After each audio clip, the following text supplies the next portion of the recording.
जय श्री श्याम दोस्तों, स्वागत है आप सभी का श्याम दीवानी के चैनल में। आज की इस वीडियो में हम बात करेंगे चैत्र नवरात्रि के 9 शुभ दिन भक्त उपवास रखते हैं और दशमी तिथि पर पारण करते हैं। इस बार 8 दिन की नवरात्रि है। चैत्र नवरात्रि व्रत के दौरान कुछ कामों को करने से माँ दुर्गा नाराज नवरात्रि के दौरान कुछ विशेष कार्यों को वर्जित माना जाता है। आप अगर इन कामों को नवरात्रि में करते हैं, तो माता दुर्गा की कृपा से वंचित रह सकते हैं। साथ ही ग्रहों का नकारात्मक प्रभाव आप पर पड़ी आजता है और दुर्भाग्य आपका पीछा कभी भी नहीं छोड़ जाता है। जानने से पहले वीडियो को लाइक कर दीजिए और कमेंट में जय माता दी लिख दीजिए। माँ दुर्गा आपकी सभी मनोकामना पूरी करे। तो आइए जानते हैं। कहते हैं नवरात्रि माता दुर्गा की स्तुति के लिए विशेष माना जाता है। नवरात्रि में माता की कृपा पाने के लिए विशेष तौर पर माता के नव स्वरूपों की आराधना करनी चाहिए।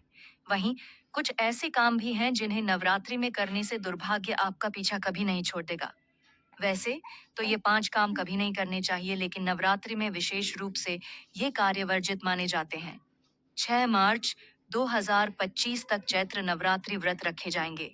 सनातन धर्म में चैत्र नवरात्रि का अत्यधिक धार्मिक महत्व है। चैत्र नवरात्रि के 9 शुभ दिन भक्त उपवास रखते हैं और दशमी तिथि पर पारण करते हैं। इस बार 8 दिन की नवरात्रि है। चैत्र नवरात्रि साल में एक बार आती है। चैत्र नवरात्रि व्रत के दौरान कुछ कामों को करने से माँ दुर्गा नाराज हो सकती हैं। इसलिए व्रत रखा हो या नहीं, 6 मार्च 2025 तक भूलकर भी न करें। ये काम 6 अप्रैल तक चैत्र नवरात्रि के दौरान न करें। ये 10 काम। 1. बाल और नाखून न काटें। चैत्र नवरात्रि के 8 दिनों तक बाल और नाखून काटने से बचें। माना जाता है कि चैत्र नवरात्रि के दौरान नाखून या बाल कटवाने से दुर्गा माता नाराज हो सकती हैं। 2. मांस मदिरा। चैत्र नवरात्रि के दौरान भूलकर भी मांस मदिरा का सेवन नहीं करना चाहिए। इन दिनों तामसिक भोजन का सेवन करने से माता दुर्गा और धन की देवी माता लक्ष्मी नाराज हो सकती हैं। 3. गंदगी और अंधेरा। चैत्र नवरात्रि के 8 दिनों तक घर में गंदगी या किसी भी कोने में अंधेरा न रहे। माना जाता है कि जहां अंधेरा या गंदगी का वास होता है, वहां माता लक्ष्मी और माँ दुर्गा का आगमन नहीं होता है। 4. अपमान कोशिश करें कि चैत्र नवरात्रि के दिनों में आप किसी का दिल न दुखाएं, वाद विवाद ना करें, किसी का भी दिल ना दुखाएं, वाद विवाद ना करें, किसी का भी अपमान करने से बचें और ना ही किसी का मजाक उड़ाएं। 5. काले वस्त्र। धार्मिक मान्यताओं के अनुसार किसी भी शुभ अवसर या फिर पूजा पाठ के दौरान काले रंग के कपड़े नहीं पहनने चाहिए। इसलिए चैत्र नवरात्रि के दौरान काले रंग के कपड़े पहनने से बचें। दुर्गा माता की असीम कृपा पाने के लिए इस दिन लाल, गुलाबी, पीले या हरे रंग के वस्त्र धारण करना अत्यंत शुभ रहता है। 6. कन्याओं का अपमान। शास्त्र और पौराणिक कहानियों में कन्याओं को देवी का रूप माना जाता है। कन्या किसी भी उम्र की क्यों ना हो, लेकिन उसका अपमान नहीं करना चाहिए। विशेषकर जो लोग एक तरफ नवरात्रि का व्रत रखते हैं और दूसरी तरफ कन्या स्त्रियों का अपमान करके उन्हें हीन समझते हैं, उनकी पूजा को देवी दुर्गा भी स्वीकार नहीं करती। ऐसे लोगों को दुर्भाग्यशाली माना जाता है। 7. पशु पक्षियों को प्रताड़ित करना। देवी दुर्गा को जगत जननी माँ कहा जाता है। इसका अर्थ यह है कि देवी दुर्गा संपूर्ण सृष्टि की माता है।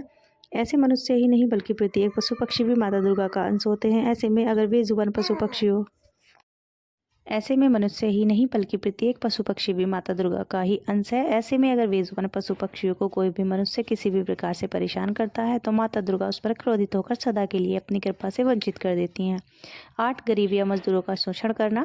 ज्योतिष शास्त्र में गरीब और मजदूर वर्ग का शोषण करने वाले लोगों पर शनि की वर्ग की दृष्टि जरूर पड़ती है। साथ ही गरीब या मजदूर वर्ग का शोषण करने पर माता शक्ति भी नाराज हो जाती हैं, क्योंकि माता शक्ति दुर्गा का ही रूप है। अगर कोई मनुष्य किसी वंचित या बेसहारा का शोषण करता है, तो इसे माता शक्ति का अपमान माना जाता है। शक्ति का प्रयोग हमेशा दूसरों की रक्षा करने के लिए ही करना चाहिए। 9. जलन आदि चीज़ों को व्यर्थ न करें। नवरात्रि में विशेष रूप से संरक्षण का विशेष महत्व है। नवरात्रि में जल, अन्न, मिट्टी या फिर किसी अन्य संसाधनों को व्यर्थ नहीं करना चाहिए। माता अन्नपूर्णा प्रकृति का एक ही स्वरूप है। नवरात्रि में विशेष रूप से जल, अन्न का अपमान करने से दुर्भाग्य आपका पीछा कभी नहीं छोड़ता है। 10. नवरात्रि में माता दुर्गा अलग अलग रूपों में पृथ्वी पर विचरण करने के लिए निकलती है। ऐसे में नवरात्रि में विशेष रूप से अन्नदान जरूर करना चाहिए। भूखे को भोजन कराएं, बिना घर से नहीं जाने दें। आप अपने सामर्थ्य के अनुसार भूखे को भोजन करा सकते हैं। अगर संभव हो तो नवरात्रि में भंडारा भी जरूर कराएं। अगर आप सभी को इस वीडियो में दी गई जानकारी महत्वपूर्ण लगी हो और कर्म धर्म ज्ञान की बातों के बारे में जानना चाहते हैं, तो हमारे चैनल को सब्सक्राइब कर लीजिए और वीडियो को आगे भी शेयर कर दीजिए। मिलते हैं आगे ऐसी ही नई वीडियो और नई जानकारी के साथ। तब तक के लिए जय श्री श्याम, जय माता दी, जयकारा शेर वालिदा बोल सांचे दरबार की जय।